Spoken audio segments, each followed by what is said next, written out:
झारखंड शिक्षक पात्रता परीक्षा की तैयारी करने वाले तमाम अभ्यर्थियों को इस चैनल के माध्यम से तहे दिल से स्वागत करता हूं। दोस्तों, आज की वीडियो में हम लोग सीडीपी से संबंधित महत्वपूर्ण सवाल करेंगे जो आपके जेटेट एग्जाम के लिए अति सम्मिलित होगा। तो आप इस वीडियो में अंत तक जरूर बने रहिएगा। दोस्तों, यदि आप मेरे चैनल पर पहली बार विजिट किए हैं तो चैनल को सब्सक्राइब कर लीजिएगा, ताकि जब भी मैं जेटेट से संबंधित कोई भी वीडियो अपलोड करूं तो उसका नोटिफिकेशन आप तक सबसे पहले पहुंच पाए। प्यारे दोस्तों, सबसे पहले हम लोग जेटेट परीक्षा के लिए हम लोग बात कर लेते हैं कि ये परीक्षा कब तक संभव है। ठीक है, ये संभावित तिथि मैं बता रहा हूं, आपका 15 जुलाई के बाद ही आपका ये परीक्षा होने की संभावना है। ठीक है, क्योंकि अभी भाषा विवाद को लेकर के जो कमेटी गठित हुआ है वो फाइनली डिसीजन नहीं दे पाया है कि मगही, अंगिका और भोजपुरी भाषा को नियमावली में जोड़ा जाएगा या नहीं जोड़ा जाएगा। ठीक है, इसको लेकर के कमेटी में अभी भी विवाद चल रही है। तो क्या कुछ खबर आने वाला है, आएगा जैसे ही हमारे यहाँ तक मैं आप लोगों को इस चैनल के माध्यम से अपडेट कर दूंगा। तो आइए हम लोग इसी के साथ आज का क्लास स्टार्ट करते हैं। बाल विकास यानी कि चाइल्ड डेवलपमेंट से संबंधित कुछ प्रश्न है, इसके बाद कक्षा प्रबंधन से संबंधित प्रश्न है। इस वीडियो में टोटल हम लोग 50 अति महत्वपूर्ण सवाल करेंगे जो जेटेट के लिए महत्वपूर्ण होगा। ठीक है, तो आप लोग अंत तक जरूर बने रहिएगा। आइए इसी के साथ क्लास स्टार्ट करते हैं। प्रश्न है कि बाल विकास की दृष्टि से कौन सी अवस्था अनोखी अवस्था मानी जाती है। ठीक है, मतलब बाल विकास की दृष्टि से अगर देखा जाए तो कौन सी अवस्था अनोखी अवस्था मानी जाती है, तो बालक की अवस्था अनोखी अवस्था मानी जाती है। ऑप्शन यहाँ पर नहीं दिया गया है, डायरेक्ट हम लोग 50 क्वेश्चन यहाँ पर देखने वाले हैं, तो वन लाइनर में देखने वाले हैं। ठीक है, जो भी प्रश्न है वन लाइनर ही प्रश्न है। इसका आंसर क्या हो जाएगा, बालक की अवस्था हो जाएगा। इसके बाद है बालक का विकास इन दोनों का परिणाम है, किन दोनों का भाई, बालक का विकास इन दोनों का परिणाम है, किन दोनों का परिणाम है बालक का विकास, वंशानुक्रम और वातावरण, यानी कि करेक्ट आंसर क्या हो जाएगा, वंशानुक्रम और वातावरण। ठीक है, इसके बाद का सवाल आपका स्क्रीन पे ये रहा। दोस्तों, सवाल है कि विकास कभी न समाप्त होने वाली प्रक्रिया है, यह विचार किससे संबंधित है। ठीक है, यह विचार किससे संबंधित है, निरंतरता का सिद्धांत से संबंधित है, यानी कि करेक्ट आंसर क्या हो जाएगा, निरंतरता का सिद्धांत।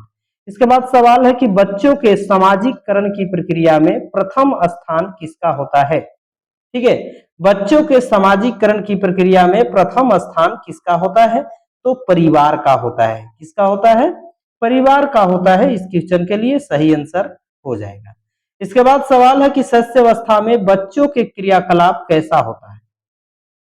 ठीक है, शैशव अवस्था में बच्चों के क्रियाकलाप कैसा होता है, तो मूल प्रवृत्त्यात्मक होता है। ठीक है, प्रवृत्त्यात्मक होता है, यानी कि इस क्वेश्चन के लिए सही आंसर क्या हो जाएगा, मूल प्रवृत्त्यात्मक हो जाएगा। ठीक है, इसके बाद सवाल आपका ये रहा स्क्रीन पे, जीन पियाजे मुख्य रूप से किस क्षेत्र में योगदान के लिए जाने जाते हैं। ठीक है, जीन पियाजे मुख्य रूप से किस क्षेत्र में योगदान के लिए जाने जाते हैं, संज्ञानात्मक विकास के क्षेत्र में जाने जाते हैं जीन पियाजे। ठीक है, याद रखिएगा। इसके बाद सवाल है कि कोहलबर्ग के अनुसार शिक्षक बच्चों में नैतिक मूल्यों का विकास कैसे कर सकता है। ठीक है, कोहलबर्ग के कथनानुसार शिक्षक बच्चों में नैतिक मूल्यों का विकास कैसे कर सकता है, नैतिक मुद्दों पर चर्चा में उन्हें शामिल करके, नैतिक मुद्दों पर उन्हें शामिल करके। ठीक है, नैतिक मुद्दा पर जब भी चर्चा हो तो उसमें उन्हें शामिल करके उनको क्या किया जा सकता है, विकास कराया जा सकता है। ठीक है, इसके बाद सवाल है कि इरेक्शन के अनुसार किशोरावस्था की मुख्य अवस्था क्या है। ठीक है, इरेक्शन के अनुसार किशोरावस्था की मुख्य अवस्था क्या है, पहचान बनाम भूमिका। ठीक है, पहचान बनाम भूमिका संवर्धित। इसके बाद सवाल है कि प्रयास और त्रुटि का सिद्धांत किसने दिया था, प्रयास और त्रुटि का सिद्धांत किसने दिया था, आंसर हो जाएगा थॉर्नडाइक। ठीक है, आंसर क्या हो जाएगा, थॉर्नडाइक हो जाएगा। इसके बाद सवाल है कि बुद्धि का दिकारक सिद्धांत किसने दिया था, बुद्धि का दिकारक सिद्धांत किसने दिया था, आंसर हो जाएगा स्पीयरमैन। ठीक है, आंसर क्या हो जाएगा? स्पीयरमैन। इसके बाद नेक्स्ट सवाल करते हैं, ये रहा स्क्रीन पे।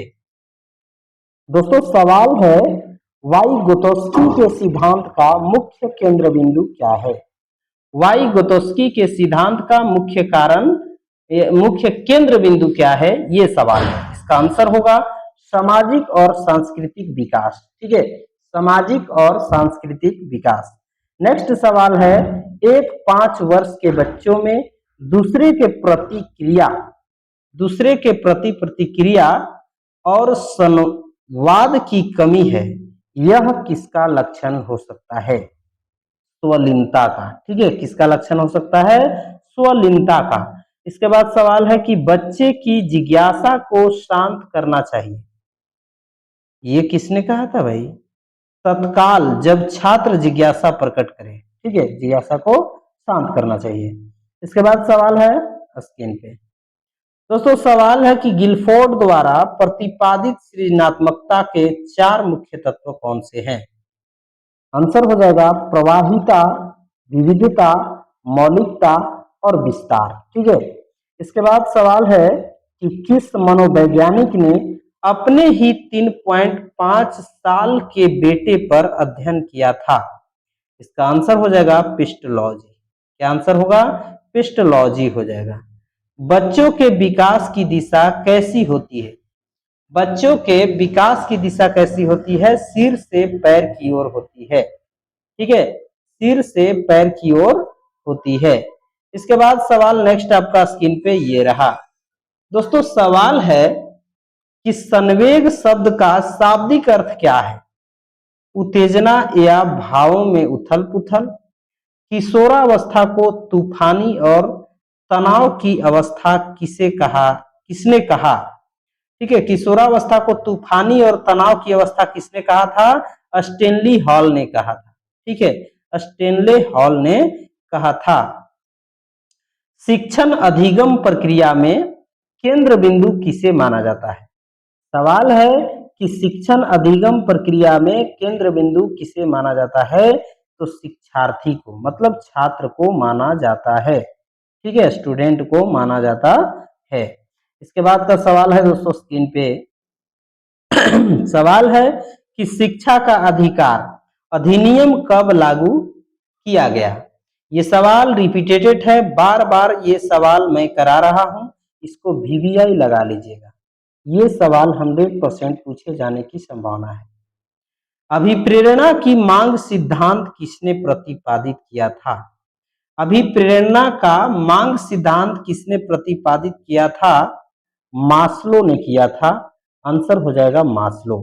नेक्स्ट क्वेश्चन है, राष्ट्रीय पाठ्यचर्या के रूपरेखा 2005 के अनुसार सिखाना क्या है? ज्ञान निर्माण करना। ठीक है, ज्ञान निर्माण करना। इसके बाद का सवाल दोस्तों स्क्रीन पे, समावेशी शिक्षा का मुख्य उद्देश्य क्या है? समावेशी शिक्षा का मुख्य उद्देश्य है कि सभी को समान शिक्षा में शामिल करना। ठीक है, सीखने का वह नियम सॉरी जो अभ्यास पर आधारित है। सीखने की वह नियम जो अभ्यास पर आधारित है, उपयोग अनुपयोग का नियम थॉर्नडाइक के अनुसार। ठीक है, इसके बाद सवाल है कि एक शिक्षक के रूप में आप छात्रों की सह शैक्षणिक गतिविधियों में भागीदारी कैसे सुनिश्चित करेंगे? तो इसका आंसर होगा सभी छात्रों को अवसर प्रदान करके। ठीक है, सभी छात्रों को अवसर प्रदान करके शैक्षणिक गतिविधियों में भागीदारी सुनिश्चित कर पाएंगे। ठीक है, इसके बाद सवाल आपका नेक्स्ट स्क्रीन पे कक्षा प्रबंधन से संबंधित। ठीक है, ये सवाल है कि प्रभावी कक्षा प्रबंधन की सबसे महत्वपूर्ण शर्त क्या है? छात्रों का अधिकतम और सार्थक सहभाग। ठीक है, इसके बाद सवाल है कि यदि कोई छात्र कक्षा में लगातार शोर मचा रहा हो तो शिक्षक को क्या करना चाहिए? कोई छात्र यदि कक्षा में लगातार शोर मचा रहा हो तो शिक्षक को उस समय क्या करनी चाहिए? शांत रहने का कारण जानना और उचित मार्गदर्शन देना। ठीक है, उचित मार्गदर्शन देना। इसके बाद सवाल है कि कक्षा में शिक्षक का मुख्य कार्य क्या है? सीखने की परिस्थितियां उत्पन्न करना, सीखने की परिस्थितियां उत्पन्न करना। नेक्स्ट सवाल है, लोकतांत्रिक कक्षा प्रबंधन से क्या अभिप्राय है? लोकतांत्रिक कक्षा प्रबंधन से क्या अभिप्राय है? छात्रों को अपनी राय रखने और निर्णय लेने की स्वतंत्रता। ठीक है। इसके बाद सवाल है कि दंड और पुरस्कार का सही उपयोग क्या है? दंड और पुरस्कार का सही उपयोग क्या है? छात्रों को सकारात्मक रूप से प्रेरित करना, छात्रों को सकारात्मक रूप से प्रेरित करना। इसके बाद का सवाल है दोस्तों कि कक्षा में पढ़ाते समय शिक्षक को किस बात पर विशेष ध्यान देना चाहिए? ठीक है, कक्षा में पढ़ाते समय शिक्षक को किस बात पर विशेष ध्यान देना चाहिए? छात्रों के व्यक्तिगत विभिन्नताओं के बारे में। ठीक है। इसके बाद है, सूक्ष्म शिक्षण का मुख्य उद्देश्य क्या है? भावी शिक्षकों में शिक्षण कौशल का विकास करना। ठीक है। चलिए नेक्स्ट सवाल स्क्रीन पे। सवाल है कि गृह कार्य मतलब होमवर्क देने का मुख्य उद्देश्य क्या है? स्व अध्ययन की आदत का विकास करना, स्व अध्ययन के आदत करने का विकास करना। कक्षा में दृश्य श्रव्य सामग्री के प्रयोग का क्या फायदा है? ठीक है, प्रयोग के क्या फायदा है? छात्रों का ध्यान आकर्षित करना और ज्ञान को अस्थायी बनाना। ठीक है। इसके बाद सवाल आपका 35 नंबर है, एक शिक्षक को शिक्षण के दौरान छात्रों के स्तर का पता कैसे चलता है? एक शिक्षक को शिक्षण के दौरान छात्रों के स्तर का पता कैसे चलता है? सतत एवं व्यापक मूल्यांकन से पता चलता है। कक्षा का वातावरण कैसा होना चाहिए? भय मुक्त और सक्रिय होना चाहिए। ठीक है। इसके बाद सवाल है कि एक प्रभावी शिक्षक में कौन सा गुण होना चाहिए? एक प्रभावी शिक्षक में कौन सा गुण होना चाहिए? धैर्य और सहानुभूति का होना चाहिए। ठीक है, धैर्य और सहानुभूति का होना चाहिए। नेक्स्ट सवाल है कि मूल्यांकन की मुख्य विशेषता क्या है? मूल्यांकन की मुख्य विशेषता क्या है? छात्रों के सुधार में सहायक होना। ठीक है, छात्रों के सुधार में सहायक होना। जब एक शिक्षक कक्षा में प्रश्न पूछता है तो उसका मुख्य उद्देश्य क्या होना चाहिए? ठीक है, जब एक शिक्षक कक्षा में प्रश्न पूछता है तो उसका मुख्य उद्देश्य क्या होना चाहिए? आंसर हो जाएगा छात्रों को सोचने समझने का अवसर देना। ठीक है, छात्रों को सोचने समझने की अवसर देना। नेक्स्ट सवाल है कि कक्षा प्रबंधन में अनुशासन का सबसे अच्छा तरीका क्या है? कक्षा प्रबंधन में अनुशासन का सबसे अच्छा तरीका क्या है? आंसर होगा आत्म अनुशासन का विकास करना, आत्म अनुशासन का विकास करना। दोस्तों सवाल है कि संप्रेषण को प्रभावी बनाने के लिए शिक्षक को क्या करना चाहिए? संप्रेषण को प्रभावी बनाने के लिए शिक्षक को क्या करना चाहिए? स्पष्ट और सरल भाषा का प्रयोग करना चाहिए। अगला क्वेश्चन है, कक्षा में समूह कार्य से छात्रों में कौन सा गुण विकसित होता है? सहयोग और सामाजिकता का होता है। नेक्स्ट सवाल आपका ये रहा स्क्रीन पे। यदि कोई छात्र कक्षा में देर से आता है तो शिक्षक को क्या करना चाहिए? यदि कोई छात्र कक्षा में देर से आता है तो शिक्षक को क्या करना चाहिए? कक्षा के बाद कारण जानकर व्यक्तिगत रूप से बात करना चाहिए। ठीक है। इसके बाद सवाल है कि शिक्षक की व्यावसायिक सफलता का मुख्य आधार क्या है? ठीक है, शिक्षक की व्यावसायिक सफलता का मुख्य आधार क्या है? तो छात्र के स्वर्गीय विकास में योगदान देना। ठीक है। इसके बाद सवाल आपका 45 नंबर, बहु कक्षा शिक्षण मतलब ग्रेड टीचिंग की आवश्यकता क्यों पड़ती है? मल्टी ग्रेड टीचिंग की आवश्यकता क्यों पड़ती है? आंसर हो जाएगा सीमित संसाधनों और शिक्षकों की कमी के कारण। ठीक है। नेक्स्ट क्वेश्चन है कि छात्रों की त्रुटि को शिक्षक को किस रूप में देखना चाहिए? आंसर हो जाएगा सीखने की प्रक्रिया का एक महत्वपूर्ण हिस्सा, सीखने की प्रक्रिया का एक महत्वपूर्ण हिस्सा।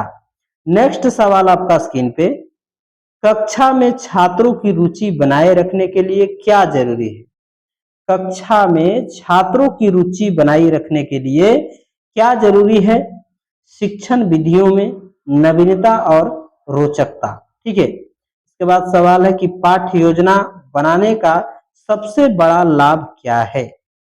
ठीक है। पाठ्य योजना बनाने का सबसे बड़ा लाभ क्या है? तो शिक्षण का व्यवस्थित और उद्देश्यपूर्ण होना। ठीक है। नेक्स्ट सवाल आपका स्क्रीन पे है, बोला जा रहा है कि छात्रों के लिए, कमजोर छात्रों के लिए उपचारात्मक शिक्षण का मुख्य लक्ष्य क्या है? आंसर है उनकी कमियों को दूर कर मुख्य धारा में लाना। ठीक है। इसके बाद सवाल है कि शिक्षण में निदानात्मक परीक्षण किस लिए किया जाता है? आंसर हो जाएगा छात्रों की अधिगम संबंधित कठिनाइयों और कारणों का पता लगाना। ठीक है। तो ये इस वीडियो में हमने 50 ऐसे महत्वपूर्ण प्रश्न कराए जो जेटेट एग्जाम के लिए अति संभावित है। तो दोस्तों, यदि आप मेरे चैनल पर अभी तक बने हैं और चैनल को सब्सक्राइब नहीं किए हैं तो प्लीज चैनल को जरूर सब्सक्राइब कर लीजिएगा, ताकि जेटेट से संबंधित पल पल की अपडेट आपको इस चैनल पे मिलता रहे। ठीक है।